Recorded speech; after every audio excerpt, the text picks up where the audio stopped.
ठाकुर जी गैया चराने जाते हैं, और जब ठाकुर जी गैया चराने, भाव सुन लीजिए, पद मुझे याद नहीं, भाव सुनो। ठाकुर जी गैया चराने जाते हैं, तो जब गैया चराने जाते हैं तो ठाकुर जी, गैया तो वन में विचरण कर रही है, कोई घास खा रही है, कोई जल पी रही है, कोई कहीं चल रही है। ठाकुर जी इतनी देर क्या करते हैं? तो ठाकुर जी कभी तो बंसी बजाने लगते हैं, कभी कुछ यशोदा मैया ने दिया तो पा लेते हैं, और फिर थोड़ी देर बाद ठाकुर जी पेड़ के नीचे लेटे रहते हैं, कभी लता पत्रों को उछालते रहते हैं। कोई फोन तो था नहीं, ठाकुर जी कोई गेम खेल रहे हैं, क्या करें? तो ठाकुर जी कौतुक करते हैं। कैसा कौतुक? थोड़ी घास निकाल करके अपने कानों के ऊपर डाल लेते हैं, अपने सुंदर सिर पर जो पाग है उसमें अलग अलग पत्ते पिरो लेते हैं, अपने हाथों में बेल होती है ना, जो बेल जो ऐसे चढ़ जाती है वृक्षों पर, उन बेलों को तोड़ करके अपने हाथों पर बांध लेते हैं, उन्हीं को अपने कमर पर बांध लेते हैं। सुंदर सिर से लेकर के पैर तक सारे आभूषण उतार करके घास पत्ते बेल, इन्हीं से ठाकुर जी अपना वनमाली श्रृंगार करते हैं। और श्रृंगार को करने के बाद ठाकुर जी, एक श्रृंगी है ठाकुर जी की, जिसका नाद सुनते ही गैयाएं पूंछ उठा करके दौड़ती हैं ठाकुर जी के पास कि चलो गैया, नंद भवन वापस जावे को समय है गयो। तो आज ठाकुर जी ने दोपहर में ही वो श्रृंगी बजा दी, तो गैया सब पूंछ उठा उठा करके दौड़ी, बोले कि अभी तो समय भयो नहीं, ये लाला श्रृंगी क्यों बजा रहे हैं? और जैसे ही गोपियों ने आकर, जैसे ही गैयाओं ने आकर के ठाकुर जी को देखा, ठाकुर जी के यहाँ पत्ता पिरोए भये हैं, कानन के ऊपर घास लगी है, यहाँ पे बेल लगी है, कमर पे बांध रखी है, इतना सुंदर वनमाली भेष ठाकुर जी ने बना रखो है, तो गैयाएं इतनी प्रसन्न हो जाती हैं। बोले अच्छा, तो लाला यूं कह रहे हैं बगीचा में मत चरो, मैंने सब अपने ऊपर डाल लियो, मुंह में ही चल लो। और सब गोपी दौड़कर, सब गैया दौड़ करके आई, कोई ठाकुर जी के कान के ऊपर चाट रही है। अब जैसी गैया चाटती है ठाकुर जी गुलगुली होती है, फिर ठाकुर जी इधर भागते हैं, फिर कोई गैया आगे से घेर लेती है, ठाकुर जी के इधर चाटती है। तो इस प्रकार ठाकुर जी अपना वन में गौ चराते हुए मन लगा रहे हैं। इस पद को ठाकुर जी ने लिखा। नंददास जी पहले तो बहुत रोए उस भाव, बोले किसी के चित्त में आने वाला भाव ही नहीं है, कौन सोच सकता है ऐसा? सूरदास जी आ गए, और सूरदास जी जैसे ही आकर के बैठे, नंददास जी ने वो पद सुनाया। सूरदास जी कहते हैं, मैं अपनी कलम तोड़ दूंगा और अपने 1.25 लाख पदों को यमुना जी में प्रवाहित कर दूंगा। ये पद तुमने नहीं लिखा है, ये तुम्हारे चिंतन है ही नहीं। तो बोले आप बताओ किसने लिखा है? बोले ये किसी व्यक्ति की रचना नहीं है, ये स्वयं श्याम सुंदर ने लिखा है, स्वयं ठाकुर जी लिख करके गए। सूरदास जी ने नंददास जी को हृदय से लगा लिया। बोले आप मुझे हृदय से क्यों लगा रहे हैं? मैंने तो लिखा नहीं। बोले तुमने नहीं लिखा, लेकिन तुम्हारी लाज बचाने के लिए ठाकुर जी लिख करके गए हैं, तो इसका मतलब है ठाकुर जी मुझे प्रमाण देना चाहते हैं कि भाई तुम नंददास से प्रतिस्पर्धा मत करो। ठाकुर जी को क्या गरज पड़ी, क्यों लिखने आएंगे ठाकुर जी स्वयं?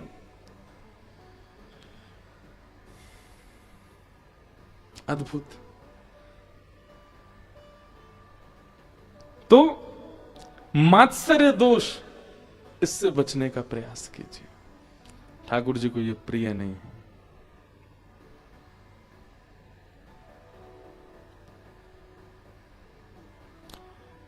वैद्यं वास्तवमत्र वस्तु शिवदं तापत्रयोन्मूलनम्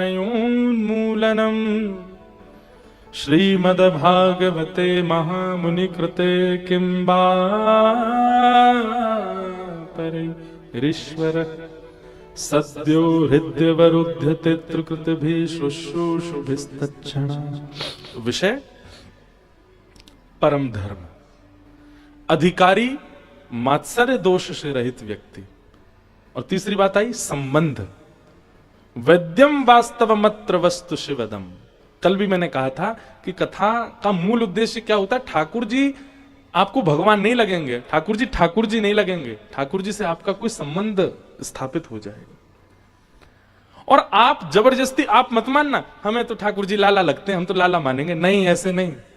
वो स्वयं बताएंगे कि वो आपको, आपका क्या बनना चाहते हैं, वो आपको किस भाव में, क्यों? फिर ऐसा होगा, राधा रमन जी जाओगे, राधा वल्लभ जी जाओगे, कहीं भी ठाकुर जी का विग्रह देखोगे, आपको वही संबंध में वो दिखा करेंगे। पूरी दुनिया उनको परमात्मा मान रही है, पर वो आपको भैया ही दिख रहे हैं। बोले मेरे भैया ही हैं, ये मेरे लाला ही हैं, ये मेरे प्रियतम ही हैं, ये मेरे सखा ही हैं। आपको उसी भाव में वो दिखने प्रारंभ हो जाएंगे हर जगह। संबंध। वैद्यम वास्तवमत्र वस्तु शिवदम तापत्रयोन्मूलनम।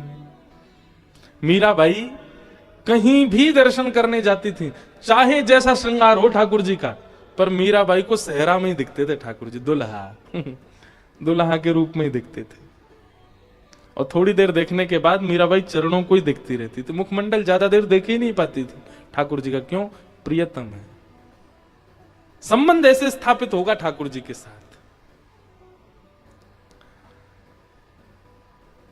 वैद्यम वास्तवमत्र वस्तु शिवदम तापत्रयोन्मूलनम। भागवत जी का प्रयोजन क्या है? तापत्रयोन्मूलनम। उन्मूलन किसको कहते हैं? नष्ट को, खींचने को। 3 प्रकार के ताप हैं, आदि दैविक, आदि भौतिक, आध्यात्मिक। इन्हीं 3 तापों का बहुत विस्तार है। तीनों प्रकारों के तापों को जो हमारे चित्त से उन्मूलन कर देते हैं, नष्ट कर देते हैं। श्रीमद्भागवते महामुनि कृते किंबा परैरीश्वर सद्यो हृदय वरुध्यते कृतभि शुश्रूषुभिस्तच्छणा। तो विषय, अधिकारी, संबंध और प्रयोजन, ये 4 बातें स्पष्ट हो भागवत जी का 2 श्लोक। अब आता 3 श्लोक।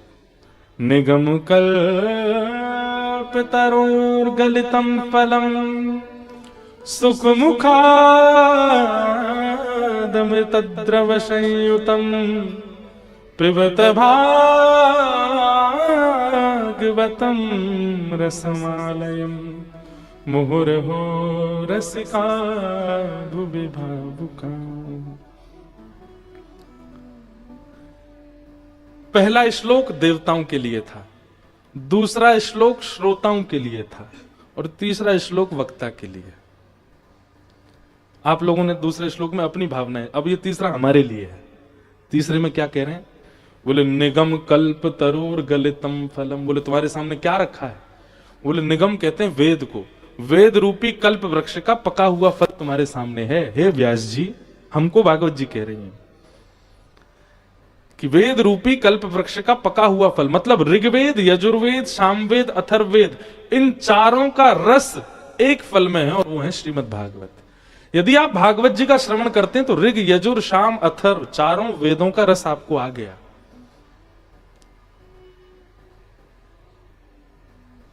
तो हे व्यास जी, तुम्हारे सामने ऋग, यजुर, साम, अथर्व चारों वेद रूपी वृक्ष का फल रखा है। तो बोले इनको क्या करो? बोले सुख मुखाद अमृत द्रव संयुतम। भागवत जी के बगल में आप देखेंगे कौन बैठे हैं? सुखदेव जी, एक तोता के रूप में बैठे हैं, दिखाई दे रहे हैं इधर वालों को? सुखदेव जी ये भागवत के मूल वक्ता हैं। अब मूल वक्ता तोता है तो फिर हम क्या को बैठे हैं? अब यहां पर क्या कहा जा रहा है कि जो तोता का गुण होता है वैसा गुण वक्ता का होना चाहिए। वक्ता, तोता का गुण क्या होता है? वो जिस फल में मुख लगाता है वो मीठा हो जाता है। या फिर ऐसा कहो कि तोता उसी फल में मुख लगाता है जो मीठा ही होता है। पर यह बात प्रमाणित होती है कि भाई जिस फल में तोते का मुंह है वो मीठा है, वो रस देने वाला ही होगा। लेकिन तोते का एक स्वभाव होता है, बहुत ध्यान से सुनिएगा। एक भाव चित्त में आया, आम का पेड़ है, उस पेड़ पे कबूतर भी बैठता है पर आम नहीं खाता।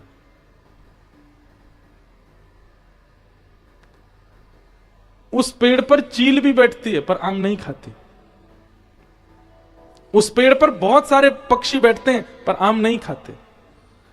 लेकिन उसी वृक्ष पर तोता बैठ जाए तो तोता बाहर मुख नहीं करेगा, भीतर की तरफ जाएगा, घने उस वन वृक्ष के भीतर जाएगा, अपनी दृष्टि से अच्छे वाले आम को ढूंढेगा और उस अच्छे वाले आम के पास जाकर के अपनी चोंच लगाएगा और उसके रस को पिएगा।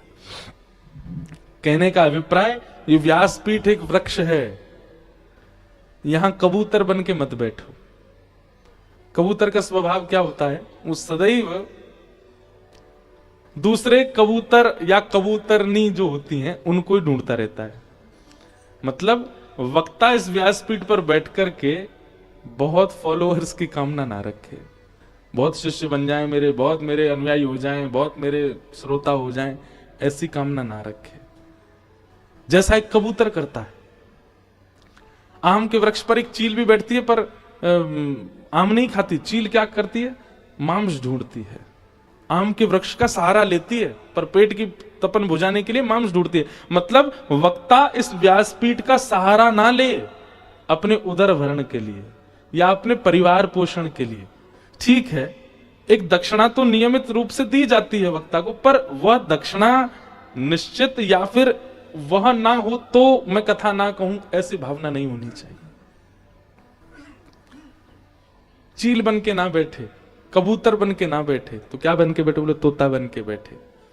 बाकी की चीजों को नजरअंदाज कर दे, दक्षिणा को नजरअंदाज करे, लोगों को नजरअंदाज करे, सामने रखे हुए फल को देखे और तोते के भांति मुख लगावे, उसके रस को स्वयं भी लेवे और स्वयं लेकर के जितने लोग सामने बैठे उनको भी वह रस पिला दे।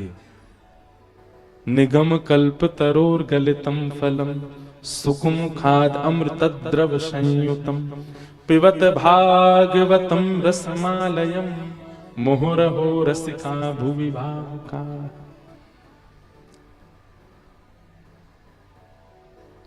भागवत के व्यासपीठ का आश्रय किसी अन्य साधन के लिए ना करे। एक जिम्मेवारी रखे वक्ता कि सामने अगर 5 लोग भी बैठे हैं तो इन 5 की जिम्मेवारी मेरी है कि इनको भगवत स्वरूप का दर्शन होना चाहिए, इनके दोष नष्ट होने चाहिए। इस जिम्मेवारी से कथा कहे और वो तभी संभव होगा जब वो सुख बन के बैठेगा। यदि भागवत जी के फल में स्वयं रस नहीं लिया होगा, उसकी जीव को या उसके मन को या उसके भाव को स्वयं रस नहीं मिला होगा, वो दूसरों को नहीं दे पाएगा। वो स्वयं रस युक्त हो पहले, और रस युक्त होने के लिए ही व्यास मंच पर बैठे।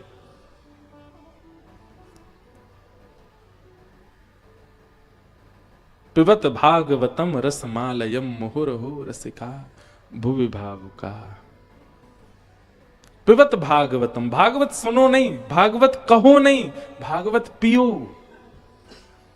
पिबत, यहां पीने का प्रयोग इसलिए किया गया कि पी हुई वस्तु असर दिखाती है।